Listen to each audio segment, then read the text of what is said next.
contactos con funcionarios de la Casa Blanca, del Departamento de Estado, del Tesoro de Estados Unidos, para que tengan la dimensión de la información que manejes desde allá, que publica en La Nación y hoy con nosotros. Desde ese contacto que tenés con estos funcionarios de Estados Unidos, ¿cómo definirías, Rafa, la relación Macri-Trump? Es una relación muy estrecha, es una relación muy sólida, ¿no? Tiene más de 30 años desde que ellos se conocen como empresarios primero, y da casi 2 años con ambos como presidentes, ¿no?, de Estados Unidos y de la Argentina.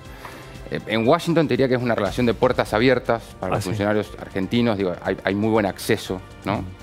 Tanto de los funcionarios que viajan a verse con funcionarios del gobierno de Trump, como también de la gente de la embajada. Y es también una relación, como sabés, de diálogo permanente, ¿no? Se dice que entre ellos dos hablan mucho más de lo que en realidad se sabe. Es una relación que tiene un matiz personal muy fuerte por esta historia que tienen, ¿no? Compartida también. Ambos, como sabés, son empresarios, hicieron negocios en el pasado, tuvieron recorridos políticos distintos, ¿no? El recorrido de Trump fue muy diferente al de Macri para llegar a la presidencia, pero tienen esta química en común de haber empezado en el mundo de los negocios y haberse pasado al mundo de la política. Y para el gobierno es una relación que ha sido vital, te diría, ¿no? Porque creo que Trump ha sido el gran escudo global que tuvo, el gran escudo internacional que tuvo Macri durante este año tan difícil, tan duro para el gobierno y para la Argentina, desde que se desató la corrida cambiaria a fines de abril. Y ha sido una relación que para la Argentina le ha traído problemas y soluciones, ¿no? Digo, Trump bloqueó las importaciones argentinas de biodiesel. Claro. Trump subió los aranceles a las importaciones de acero y aluminio de la Argentina. Eso obviamente tuvo un impacto en el déficit de cuenta corriente, que fue una de las causas de la crisis que sufrió el país este año. Trump también fogoneó el crecimiento de la economía de Estados Unidos, algo que a su vez alentó la suba de tasa de interés, que también fue otro de los factores detrás de la corrida cambiaria, ¿no? Pero cuando por decirlo de alguna manera, la crisis arreció y el gobierno fue en busca del respaldo de Trump, Trump brindó ese apoyo tan importante en el Fondo Monetario Internacional que le permitió a la Argentina acceder al préstamo más importante que el fondo jamás ha otorgado a uno de sus países miembros. Rafa, ¿y por qué ese apoyo de Trump? ¿Influye lo personal? ¿Hay una geopolítica de Estados Unidos hacia nosotros con este apoyo? ¿Cuál es la razón? Mira, yo te diría por parte de Washington, ¿no? Por parte del gobierno de Donald Trump, obviamente sí, el tema personal del vínculo entre Trump y Macri influye, pero también digo, el mensaje que un poco ofreció la Casa Blanca antes de la cumbre del G20, fue el primer viaje de Trump, no solamente a la Argentina, sino también a América Latina. Trump era de alguna manera reticente a venir, ¿no? Macri ahí jugó también un papel para convencerlo de que viniera. Ellos te dicen que el éxito de la Argentina es el éxito de América Latina, ¿no? De alguna manera. Y en Washington... ¿Y por qué eso, Rafa? Bueno, en Washington hay muchos que ven a Macri como una suerte de modelo de salida del populismo, ¿no? Siempre un poco la visión de Estados Unidos hacia América Latina ha sido la de economías que pueden ser buenos socios de Estados Unidos, ¿no? Siempre el caso de éxito principal que se plantea es Colombia, pero también está México, también está Chile, también está Perú, ¿no?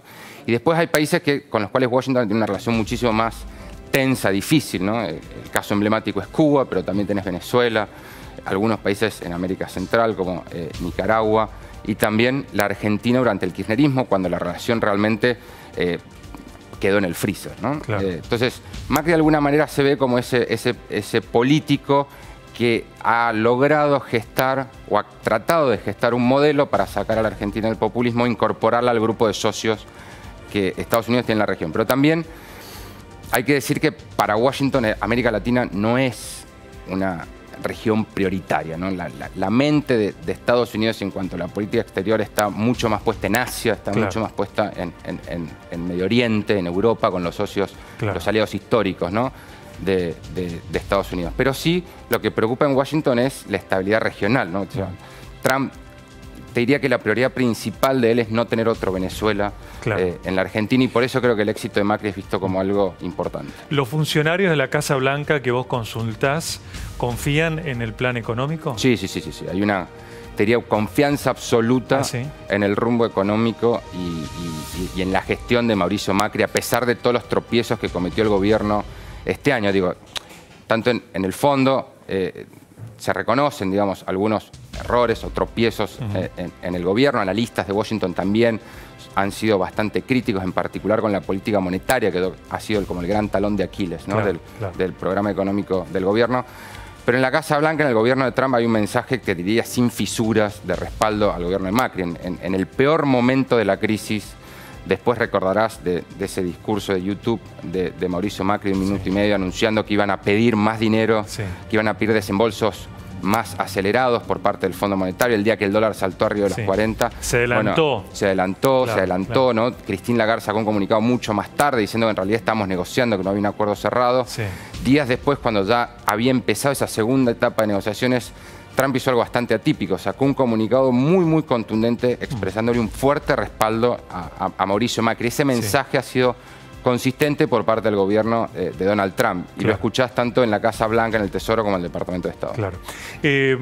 Rafa, ¿vos dirías que hay distintas fases o etapas del vínculo Trump-Macri o de gobierno a gobierno? Sí.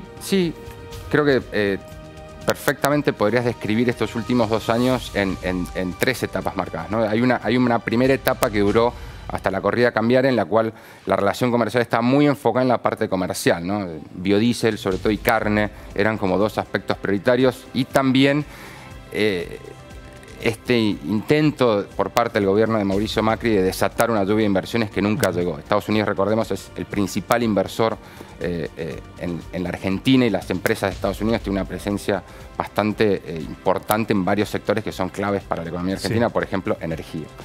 Pero eso, digamos, quedó trunco por la misma crisis económica, y eso abrió una segunda parte, si querés llamarla, podrías decir, de emergencia, de tratar de contener la crisis, en la cual el vínculo pasó más que nada por el respaldo de Trump hacia el gobierno de Mauricio Macri, en un intento por darle una señal a los mercados que ayudara a recuperar la confianza perdida en el gobierno de Mauricio Macri, y también de quebrar cualquier posible resistencia dentro del Fondo Monetario Internacional para brindarle el apoyo financiero que el gobierno necesitaba. Dentro del fondo, con matices, había un consenso en darle el apoyo que necesitaba el gobierno para capear la crisis, ¿no? Claro. Pero ese apoyo fue mucho más sólido por parte del gobierno de Donald Trump que por parte de Europa. ¿Y de la etapa de emergencia hacia dónde vamos ahora? Bueno, ahora, desde la visión de la Casa Blanca, la crisis un poco no está terminada, pero sí se ha estabilizado, ¿no? El plan del Fondo Monetario Internacional y el gobierno ha logrado estabilizar la economía. Ese es el mensaje que te dan de la Casa Blanca. El plan está funcionando. Por lo tanto, ahora podemos hablar de una segunda etapa que sí vuelve a estar focalizada en inversiones y en comercio. Y ahí, dentro de esa nueva fase, se encuadra este acuerdo que firmó Trump con Macri durante la cumbre del G20, por el cual, de alguna manera, el brazo financiero que tiene el gobierno de Estados Unidos, que es la compañía de inversiones privadas, la OPIC, firmó una serie de cartas de intención con la Cancillería que van a favorecer desembolsos o inversiones por alrededor de 3.000 millones de dólares, ¿no? Ese es un poco el nuevo rumbo que marca la relación bilateral. Bien. Hay un tema muy importante que nos vas a contar del equilibrio entre China y Estados Unidos. Pero antes, si no te molesta, te quería preguntar algo más profesional de la carrera. ¿Cómo es ser corresponsal de La Nación en Washington? ¿Cómo es periodísticamente? Ahora se me acaba de ocurrir, digamos, es un puesto que más de uno envidiamos sanamente. Es decir, ser corresponsal de un medio argentino como La Nación y en Washington debe ser una experiencia profesional impresionante. Sí, bueno, es de alguna manera uno de los epicentros políticos del mundo, ¿no? Y más ahora, en particular este año, que sobre todo no solamente por el vínculo mucho más estrecho bilateral que existe entre el gobierno argentino y el gobierno de Estados Unidos, sino también por el regreso de la Argentina al fondo hacia una corresponsabilidad que es mucho más jugosa y mucho más exigente, si se quiere, de lo tradicional. Sí te digo que todos los corresponsales, no solamente sino el resto de mis colegas, estamos en general un poco cansados, porque realmente seguirle el ritmo al gobierno de Trump es bastante difícil, ¿no? Trump es un presidente que comunica muchísimo, transmite muchísimo, responde preguntas permanentemente. No te puedes perder nada. Y muchas veces, digo, es normal por ahí despertarte un día a las 6:30 de la mañana con un tuit que termina siendo un título de tapa. Claro. ¿Y cómo es el vínculo con otros corresponsales del mundo? ¿Hay colaboración? Sí. ¿Mucha competencia? Sí, digo, un poco, no sé, hay un vínculo mucho más estrecho con los corresponsales latinos o con los corresponsales que siguen temas de América Latina. Es un vínculo forjado en horas y horas en la Organización de Estados Americanos, ¿no? Cuando los debates se estiran, cuando parece que no hay ninguna resolución de nada y uno sigue ahí en la sala de prensa esperando a ver si habrá una noticia o no. Ahí es donde te diría que se forjan muchísimos vínculos, pero también en las coberturas, por ejemplo, las reuniones de primavera en el Fondo Monetario Internacional y el Banco Mundial, o también en cumbres y en viajes, y también durante las elecciones presidenciales, ¿no? Pues muchos terminamos viajando, recorriendo el país, afortunadamente, para contar un poco esto que pasa en Estados Unidos, ¿no? Que hoy por hoy está atravesando un momento único en su historia. Me estoy acordando ahora, pero no con total precisión, que en Estados Unidos hay como un sistema de comunicación periodística que es distinto al nuestro. Acá está el on the record y el off the record. Allá creo que hay como un tercero que es el funcionario dice, bueno, decilo, decí mi nombre o decí pero no mi nombre. En realidad que en la Argentina lo que nosotros usamos como el background allá es el off the record. Es decir, si yo hablo con una fuente en background, yo sé que puedo usar la información de esa fuente, diferente a lo que pasa acá en Argentina. Si yo hablo con una fuente en off the record, acá en Argentina, cuando decimos, bueno, esto es en off, se puede usar esa información. Allá en Washington, cuando es off the record, es off the record. No se puede usar para nada. Y de hecho, muchas veces no se puede usar. Y de hecho, muchas veces tenemos la que das vos y no la publicás. Exacto. Y muchas veces, de hecho, tenemos encuentros con fuentes y demás, donde la gente de prensa siempre nos aclara, esto es en off americano, ¿no? Para que quede claro que es una información que queda ahí. Que queda para vos para tener un contexto de lo que estás informando. Exacto. No para publicar. Exacto. El background lo publicás sin nombre. Claro, como fuentes del gobierno. Fuente. Y el on the record publicás la fuente y quien lo dijo exactamente. Tienen un escalón más interesante. No me acuerdo exactamente cómo era, pero que había una diferencia. China, Estados Unidos, Rafa. ¿Cómo hace equilibrio Macri ahí? Es muy interesante ese tema, ¿no? Porque China y Estados Unidos obviamente están enfrascados en una disputa abierta por el título de primera potencia global, que ahora ha devenido en una guerra comercial a partir de esta nueva política proteccionista de Donald Trump, que quiere tratar de torcerle el brazo al gigante asiático y redefinir los lazos comerciales de Estados Unidos, azotando a algunos de sus socios principales con aranceles, ¿no?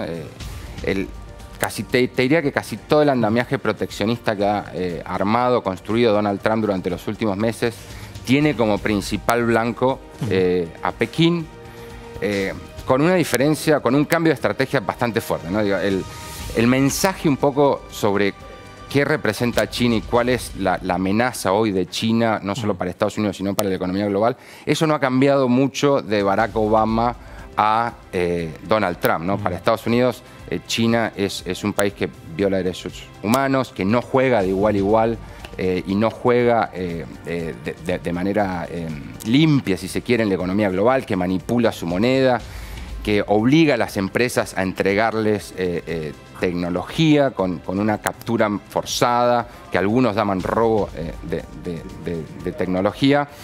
Pero la estrategia es muy distinta. Obama aspiraba a enfrentar ese desafío de China con más integración, ¿no? A través del Acuerdo Transpacífico, el TPP, que Trump termina quitando a Estados Unidos de un plumazo con una firma y opta por una estrategia bilateral, es decir, atacar de manera directa con aranceles.